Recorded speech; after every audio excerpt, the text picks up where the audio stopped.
दज्जाल और हजरत खिजर अलैहिस्सलाम की मुलाकात कैसे होगी?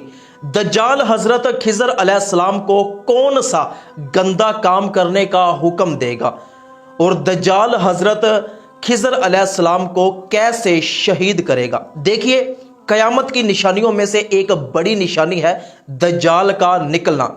जब कयामत के करीब दज्जाल निकलेगा तो दज्जाल का हजरत खिजर अलैहिस्सलाम के साथ एक जबरदस्त मुकाबला होगा। दज्जाल पूरी रुए जमीन का चक्कर लगाते लगाते एक ऐसे इलाके में जाएगा कि जहां पर लोग अभी दज्जाल की पूजा नहीं करते होंगे, जहां पर अभी लोगों ने दज्जाल को खुदा नहीं माना होगा। दज्जाल वहां पर जाकर लोगों से कहेगा कि मैं तुम्हारा खुदा हूं, मेरी इबादत करो, मेरा हुक्म मानो।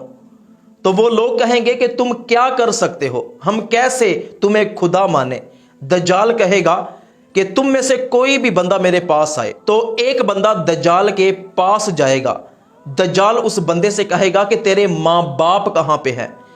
वो कहेगा कि मेरे माँ बाप मर चुके हैं। दज्जाल लोगों से कहेगा कि अगर इस बंदे के मरे हुए माँ बाप को मैं जिंदा कर दूं तो मुझे खुदा मानोगे? लोग कहेंगे कोई शक ही बाकी नहीं रहेगा, फिर तो तुम्हें खुदा मानना पड़ेगा। दज्जाल उस बंदे से कहेगा कि तुम्हारे माँ बाप की कब्रें कहां पर हैं?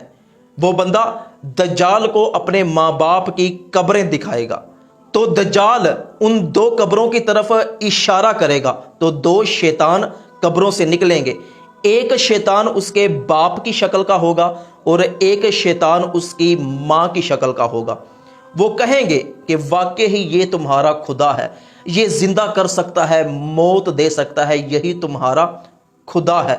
तो लोग दज्जाल को खुदा मान जाएंगे और उसका हुक्म मानना शुरू कर देंगे। इनमें से यहूदी होंगे और कमज़ोर ईमान वाले मुसलमान होंगे जो दज्जाल की पैरवी करना शुरू कर देंगे और दज्जाल वहां पर बारिशें बरसाएगा, उनके जानवरों को मोटा ताज़ा कर देगा, उनके थनों को दूध से भर देगा, सब्जियां उगाएगा, फल उगाएगा, नहरों को चलाएगा। उसके एक हाथ में जन्नत होगी, एक हाथ में दोज़ख होगी, और जो उसको खुदा नहीं मानेगा उसको कत्ल करके वो अपनी बनाई हुई जहन्नम में फेंक देगा।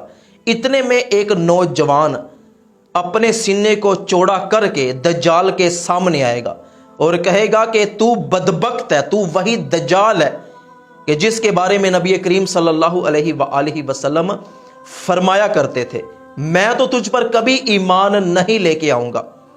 दज्जाल कहेगा कि अगर मैं तुझे मार कर दोबारा जिंदा करूं तो फिर तू मुझ पर ईमान ले आएगा। वो नौजवान कहेगा कि नहीं, फिर भी मैं तेरे जैसे बदबख्त पर ईमान नहीं लेके आऊंगा। दज्जाल लोगों से कहेगा कि अगर मैं इस नौजवान को मार कर दोबारा जिंदा करूं तो मेरे बारे में तुम्हारा क्या ख्याल होगा? तो यहूदी और कमज़ोर ईमान वाले मुसलमान यानी कि मुनाफिक लोग जो दज्जाल की पैरवी करते होंगे वो कहेंगे कि तुम खुदा हो, तुम ऐसा कर सकते हो। तो दज्जाल दोनों टांगों से पकड़कर उसके जिस्म के दो हिस्से कर देगा, एक को मशरिक में फेंक देगा, एक को मगरिब में फेंक देगा, और फिर उन दोनों टुकड़ों के दरमियान चलना टहलना शुरू कर देगा। लोगों पर एक हैबत तारी हो जाएगी। दज्जाल दो पत्थर उस नौजवान के जिस्म के दोनों टुकड़ों पे फेंकेगा तो वो नौजवान हंसता हंसता मुस्कुराता हुआ खड़ा हो जाएगा। दज्जाल कहेगा कि हाँ, मुझे खुदा मानता है कि नहीं? वो नौजवान कहेगा कि पहले मैं तुझे कहता था तू दज्जाल है, कज़्ज़ाब है, अब मैंने अपने रब से मुलाकात कर ली है, अब मुझे और पुख्ता यकीन हो गया कि तू झूठा है, तू दज्जाल है, तू बदबख्त है। तो दज्जाल क्या करेगा? वो उस नौजवान से कहेगा कि अगर तूने मुझे खुदा ना माना तो मैं तुझे ज़िबा कर दूंगा, कत्ल करके जहन्नम में फेंक दूंगा। आरा मंगवाया और उस नौजवान के जिस्म के कई टुकड़े कर दिए और फिर उन टुकड़ों को दोबारा जोड़ा। वो नौजवान फिर जिंदा हो गया। फिर उसने कहा कि मुझे खुदा मानता है। वो नौजवान कहेगा कि नहीं, तेरे जैसे बदबख्त को मैं कभी खुदा नहीं मान सकता, तू खुदा है ही नहीं, तू दज्जाल है, तू झूठा है। तो फिर क्या होगा कि दज्जाल जब अगली मर्तबा उस नौजवान को مارنے لگے گا تو اللہ پاک دجال کی کمر کو پتل کا بنا دے گا، وہ نیچے نہیں جھک سکے گا۔ تو وہ کیا کرے گا کہ اپنے پاؤں کی ٹھوکر سے اس نوجوان کو اپنی بنائی ہوئی جہنم میں پھینک دے گا، تو پھر وہ نوجوان شہید ہو جائے گا۔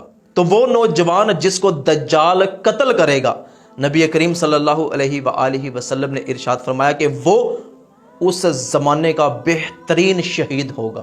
اور صحابہ کرام فرماتے ہیں کہ دجال کے ہاتھوں قتل ہونے والا، دجال سے وہ مقابلہ کرنے والا نوجوان ہی حضرت خضر علیہ السلام ہوں گے، کیونکہ نبی کریم صلی اللہ علیہ وآلہ وسلم نے ارشاد فرمایا کہ وہ نوجوان جو دجال کا مقابلہ کرے گا اور دجال اسے شہید کرے گا، اس نے میری زیارت کی۔ تو حضرت خضر علیہ السلام آج بھی زندہ ہیں، اور حضرت خضر علیہ السلام ہی ہیں جنہوں نے حضور کی زیارت بھی کی اور وہ دجال کا زمانہ بھی دیکھیں گے۔ تو حقیقت میں جو اس نے اپنی جہنم میں اس نوجوان کو پھینکا وہ جنت تھی۔